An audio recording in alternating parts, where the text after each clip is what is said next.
The story of Ford's 427 SOHC Cammer engine isn't just about horsepower, it's about fear, politics, and what happens when innovation pushes too far, too fast. In the mid-1960s, American racing was at war. NASCAR stock cars thundered around superspeedways, drag racers lit up quarter miles across the country, and the big three automakers, Ford, Chevrolet, and Chrysler, were locked in a horsepower arms race unlike anything the world had ever seen. At the center of this battle came an engine so radical, so powerful, that it sent shockwaves through the racing world before it even hit the track. Ford's 427 cubic inch single overhead Cam V8, nicknamed the Cammer, wasn't just another big block. It was a weapon. A piece of engineering so advanced it could produce over 600 horsepower, straight from the factory, and far more with race tuning. This wasn't supposed to be a gentle evolution of Ford's existing engines. It was a revolution, an engine designed specifically to crush Chrysler's mighty 426 HEMI on the high banks of NASCAR. The Cammer was built for domination, not compromise. But here's the twist. It never got the chance. Before the engine could rewrite history, NASCAR outlawed it. Ford's secret weapon, the Cammer, was banned before it ever turned a competitive lap in NASCAR's premier division. Overnight, it became both legend and ghost, a motor so terrifying to rivals that it was locked away, remembered only as the greatest what-if in racing history. Yet while NASCAR said no, the drag racing world said yes. In the hands of NHRA legends, the Cammer became a king of the quarter mile, cementing its reputation as one of the most formidable engines ever built. This is the untold story of how Ford's 427 SOHC Cammer was born, why it scared NASCAR into banning it, and how it went on to achieve immortality in a world it was never meant for. The Cammer wasn't just an engine, it was a challenge to the establishment. The 60s weren't just fast, they were game changers, a car that would change the game forever. Each one has a story. Bruce McLaren and John Surtees drove. By the early 1960s, racing in America wasn't just about speed, it was about Cobra's race, marketing, and bragging rights. Automakers knew that what won on Sunday sold on Monday. A victory in NASCAR or NHRA wasn't simply a trophy. It was a sales pitch that echoed through dealerships nationwide, and Ford, despite its enormous industrial might, had a problem. While Chevrolet had built its reputation with small block performance, and Chrysler had unleashed its 426 HEMI, quickly nicknamed the Elephant Engine for its size and power, Ford's lineup was struggling to keep pace in high-level competition. Ford's FE Series big blocks were solid, reliable, and capable of strong horsepower figures. But when Chrysler rolled out the HEMI in 1964, everything changed. The Hemi wasn't just another V8. How the band made the HEMI a legend on the road. When NASCAR pulled the plug on the 426 HEMI's reign, many thought on the NASCAR superspeedways, Chrysler's Hemis were running circles around Ford's machines. On the drag strips, Mopar loyalists were dominating. Ford executives, engineers, and racers knew they had to respond. The company had invested heavily in motorsports to prove its engineering superiority. After all, this was the same era when Henry Ford II had declared war on Ferrari, ultimate legendary race demands the utmost from both man and machine. That conquered Le Mans, losing to Chrysler on home soil, on oval tracks, and drag strips packed with American fans was unacceptable.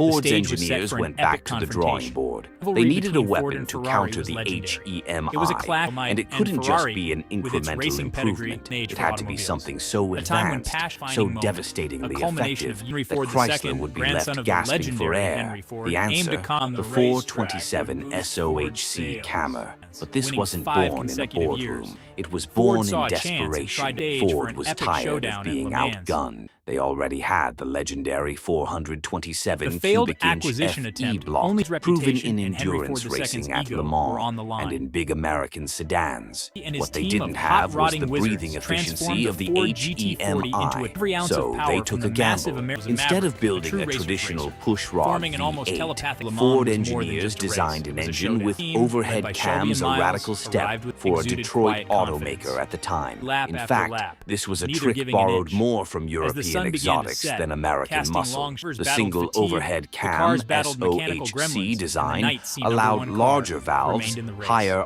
He pushed the RPM GT40 capability, to its limit, and incredible driving with airflow. precision. It was a bold move, and it carried a Section clear 9, message. of 4 Ford hours of wasn't Le going Mans to play was a catch-up pivotal 4 anymore. hours They of were Le going Mans to build was an a engine pivotal so moment. advanced, so brutally powerful, that even Chrysler's HEMI would tremble at the sight of it. By late 1964, whispers of the project were circulating in the racing world. Chrysler teams had been enjoying dominance, but suddenly, rumors of a Ford super engine began spreading through garages and pit lanes. The Ford camp wasn't just planning to fight back, they were planning to obliterate the competition. The 427 SOHC wasn't just an answer to the HEMI. It was Ford's declaration of war. Gas Ronda of automaker marketing strategy, and it holds particular significance for the manufacturers of the 1960s. Stood that success in motorsport carry the torch in the ensuing years. But despite the car's formidable presence, it quickly became Max Wedge Mopars. Ford's response was a bold one. Rather than further modifying the Galaxy, they would build an entirely new, purpose-built platform for racing, one that could outpace the competition on the strip. So, the 1964 Ford Fairlane Thunderbolt was born. Drawing from lessons learned with the Galaxy, Ford engineers and designers set out to build the Fairlane 500 weight, no-compromise drag racing machine.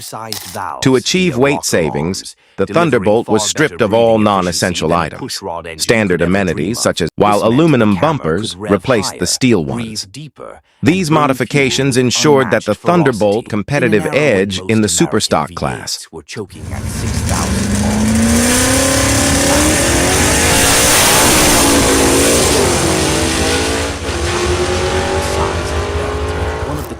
Under the hood, Ford faced a major hurdle. The Fairlane, originally to the massive 427 cubic inch engine used in the Galaxy. Thunderbolts began life as 289 hypo Fairlanes, a decision that had a significant stock engines were removed, and the 427 cubic inch V8 engines were carefully installed, along to accommodate the engine's high-rise intake manifold. The Thunderbolt's signature teardrop-shaped hood bulge was added, giving the car both its aggressive look and the functional air clearance it needed.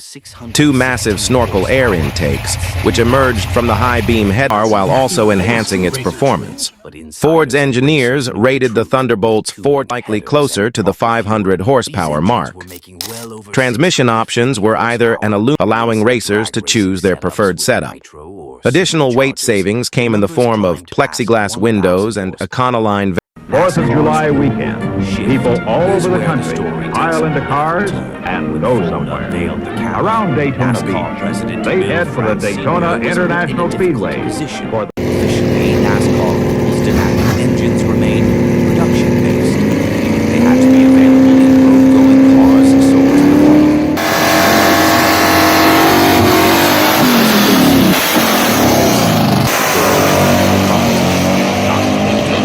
That gave France an excuse. In 1965, NASCAR announced the Cammer was ineligible, claiming it didn't meet production standards. On paper, the decision looked fair. It was deeply political. Chrysler had already threatened to pull out of NASCAR if Ford was allowed to unleash the Cammer. As you can see, it's a lot of France knew that NASCAR-style losing wheels, Chrysler's money, full roll cage and teams and interior, drivers could cripple the exhaust exit sport. they used to do in the old days when they ran these cars at Daytona. And you got to remember, 1964, Daytona Plymouth, young man named Richard Richard Petty got 1960s his and first into the Daytona early 500 win that day. 1970s, the Cammer became one of the most feared engines on the strip. Because It you're gonna wasn't wanna just see there. powerful, it was This durable under punishment. is With cubic proper inches anymore tuning, like it could it was handle when it ran nitro NASCAR. mixtures that would It's grenade lesser 383 engines. cubic inches. Drag Box racing again. legends Very used much the like Cammer those guys to are push running. boundaries. If you look at the Eddie remove the door Sharpman handles. campaigned a Now, most guys Cammer-powered climb in the window. Mercury Even Comet Richard Petty had to that climb in the became window. iconic I'm in too old funny to climb car in the window, history. so Tom, this thing, Mongoose, it fits McEwen, good, nice. and We Dom even the got a Snake nice stereo. Prudhomme also experimented with Cammer setups This before car the is made Chrysler for show, but also HEMI made for go. eventually gained dominance. Independent racers loved it too, because while expensive, the Cammer was surprisingly straightforward to tune compared to some competitors. At its peak, the Cammer-powered dragsters were regularly clocking 7-second quarters mile at over 200 miles per hour, staggering figures for the time. The rivalry continues. Ironically, the Cammer's fiercest rival on the drag strip was the same engine that had boxed it out of NASCAR, Chrysler's 426 HEMI. For years, the Cammer and Hemi clashed in a mechanical arms race, trading wins and losses as tuners pushed them further.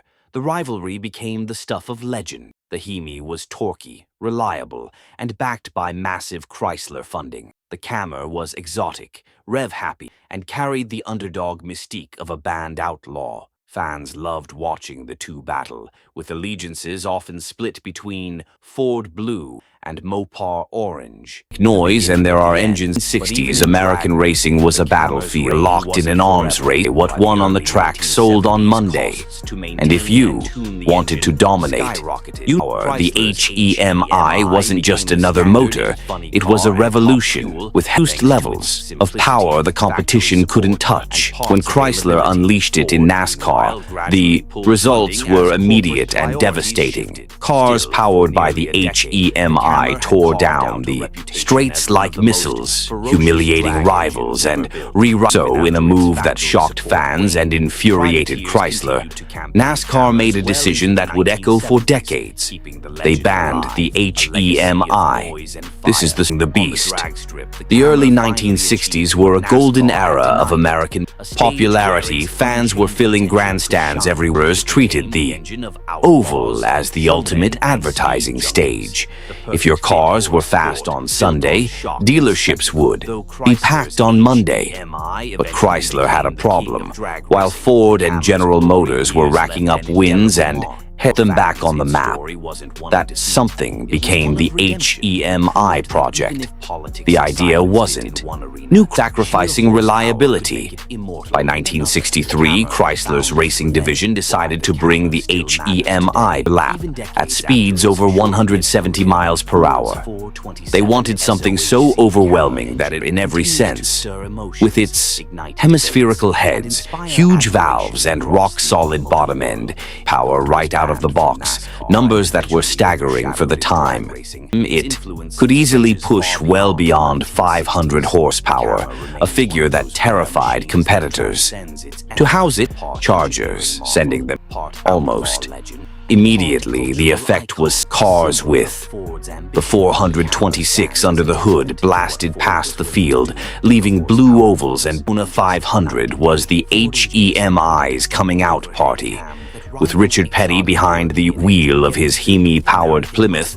Though the Cammer itself didn't spawn a direct line of successors, its ideas left fingerprints across the automotive landscape. Today, dual overhead camshaft V8s are common in high-performance and luxury cars, from Ford's own 5.0-liter Coyote engine to exotic supercars. What was radical in 1965 has become industry standard. Moreover, the Cammer's reputation as a banned engine feeds into a broader cultural fascination with machines that were too fast for their own good. In car culture, outlaws always become legends, and the Cammer fits perfectly into that tradition. It wasn't beaten on the track, it was legislated out of existence.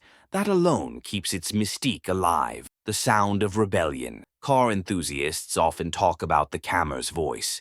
Unlike the deep rumble of a pushrod V8, the SOHC 427 had a sharper, higher-pitched wail thanks to its high revving nature and massive airflow. When mated to open headers on a drag strip, the Cammer's scream was unforgettable. That sound has become a symbol, a sonic fingerprint of rebellion. You can hear echoes of it today in drag racing exhibitions, vintage events, and even in recreations where enthusiasts bolt together, tribute Cammers just to relive the roar, the engine that should have been. Perhaps the biggest reason the Cammer matters is because of what it represents: lost potential. We'll never know how many NASCAR races it might have won, how many records it might have shattered, or how it might have changed Ford's motorsport legacy if it had been allowed to compete freely. That sense of what could have been keeps the Cammer alive in conversations. It's not just remembered for what it did, it's remembered for what it wasn't given the chance to do.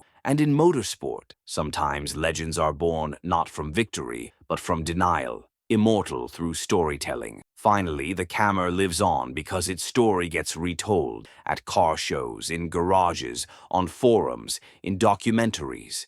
Every retelling adds fuel to the legend. Young enthusiasts who never saw the engine run in period are still drawn to it, captivated by the idea of a Ford V8, so powerful it had to be outlawed. It's no longer just an engine, it's folklore, a tale of engineering audacity, corporate ambition, and the eternal clash between innovation and regulation. Conclusion of legacy. Today, the Ford 427 SOHC Cammer is remembered less as a failure and more as a triumph of imagination. It may not have had the long career Ford envisioned, but it left a legacy richer than most engines that raced for decades. It's a reminder that sometimes greatness isn't about longevity, it's about impact. The Cammer mattered because it proved that American engineers could build something as wild and brilliant as anything in the world. It mattered because it gave drag racing some of its most thrilling moments. And it mattered because it showed how fragile the line is between innovation and outlaw status. More than half a century later, the Cammer's legend used to grow. For collectors, it's a holy grail. For racers, it's an icon. For Ford fans, it's proof the Blue Oval once built an engine so mighty it scared the rule makers into banning. The Cammer wasn't just an engine, it was a statement. Statements like that they echo Cammer, how stories made larger than life. In the early 1960s, the big three American automakers were pulling out all the stops to build the ultimate superstock drag cars. Had their 427-powered Z11 Impala, and Chrysler had their wicked 426 Max Wedge engine stuffed into the Plymouth Savoy and other cars. But it was Ford who would get the last laugh Galaxies for a new experimental Fairlane that would make 11-second creation. Fans recall the sound, a shrieking, high-revving fury that stood out even in the chaotic symphony of nitro racing. Some swear the Cammer could rev past 9,000 RPM. Others claim it made more than 700 horsepower out of the crate. Were all the numbers true? Maybe not. But in racing culture, perception often matters more than fact, and the Cammer was perceived as untouchable. Every time a Cammer-powered machine won a trophy, the legend grew.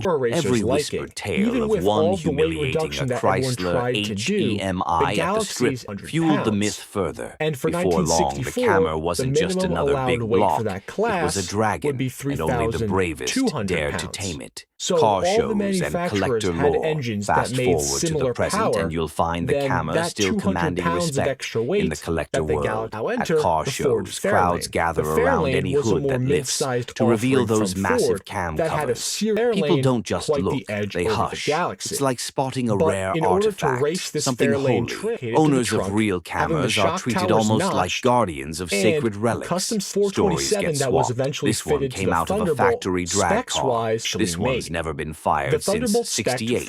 This one's making 1,000 horsepower with modern internals. Some stories stretch the truth, but that's the point. Legends thrive in exaggeration, in pop culture and media. Though it never raced in NASCAR, the Cammer still pops up in documentaries, magazines, and even internet forums. YouTube videos of dyno pull rack up millions of views.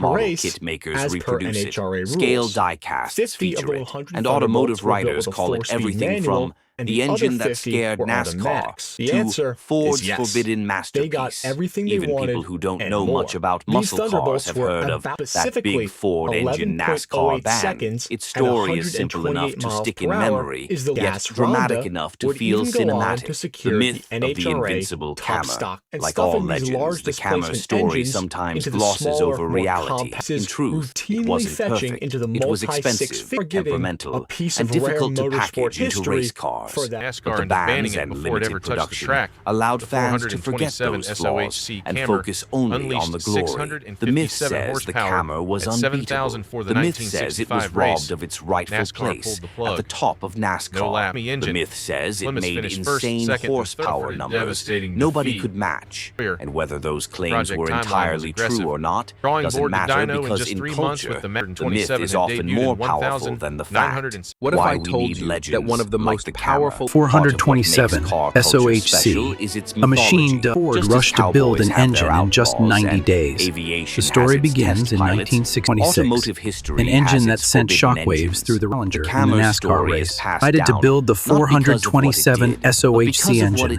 Not only powerful 427 feet engine, Ford's engineering team quickly that allowed the engine to achieve better performance than the traditional pushrod design, tirelessly to improve every small detail, from the spark plug positioning to the camshaft system. Believed their new engine would be powerful enough to crush Chrysler's Hemi. Changed everything. NASCAR didn't want this powerful engine to change the outcome of races, so they decided to pivot to a new world, drag racing. Reborn in the world of drag racing, the 427 SOHC, also known as the Cammer, and performance are the deciding factors for victory. Here, the Cammer quickly demonstrated its superiority, but not without challenges. Despite its immense power, the engine had some Mustang Mach, one powered by the 427 SOHC. Although it achieved some significant successes, the 427 SOHC in drag racing was not long-lasting, as power levels exceeded 1,500 horsepower. The weaknesses of the FE engine block, which wasn't designed to withstand, Cammer was never widely equipped in commercial vehicles. There was no aftermarket support, making it difficult for drivers to upgrade or replace drivers. Despite this, the Cammer still showed its winning potential, especially when Hubert Platt, a famous driver, used the engine in his pro stock car. He described the vehicle equipped with the 427 transmission and the 427 SOHC engine. On the dyno, it reached speeds of 135 to 140 mph. However, as 1971 arrived, the ever-increasing power in drag racing meant Summer Nationals marked the end of an era in drag racing. The Cammer officially closed its chapter in top fuel and funny car competitions. Although the 427 SOHC didn't last long in drag racing, its leg Cammer is not only a story of challenges, but also a story of breakthroughs in engineering and human ambition. Today, the 427 SOHC has become a priceless. Many legendary cars were equipped with this engine, such as 1968 Coleman Super Ford Torino, 7 American engines too powerful for their own good. Imagine power and it pushed limits so far that the governing bodies slammed the door shut. They obliterated the rulebook. Today, discovering one equals striking automotive treasure. Stay tuned, because subscribe to Engine Myths and smash that notification bell. Trust me, you won't like terrorists. Pontiac engineers declared war on regulators. The 4.5 Pontiac actually enhanced the HO 4-bolt mains, massive valves, Rockalt 335 horsepower, 480 pound-feet when competition powered. A Pontiac swinging, the 455 HO was their final statement that American muscle wouldn't serve American excess. In 1970, 400 horsepower, 550 pound-feet of torque, exceeding Corvette pulls alongside, revving aggressively. Light turns green, you ease the throttle, the caddy walks away effortlessly. Nobody expected it from a luxurious power bragging rights. Oldsmobile engineers was obsessed over one metric torque. This monster delivered 500 pound-feet of twist at just $3,200 on the car's purchase price. Today, locating a numbers-matching 455 rocket proves nearly impossible. Most were yanked for rebuilds when nobody valued them. Survivors command gold-level prices, especially W30 ran air. By what it represented, the raw, untamed spirit of motorsport at its most dangerous and most beautiful. NASCAR into submission before only. The Cammer represents an aluminum 500 horsepower masterpiece almost nobody purchased because it cost more than houses. 1969 scenario, you're buying a Camaro SS 396 for $2,700. The salesman mentions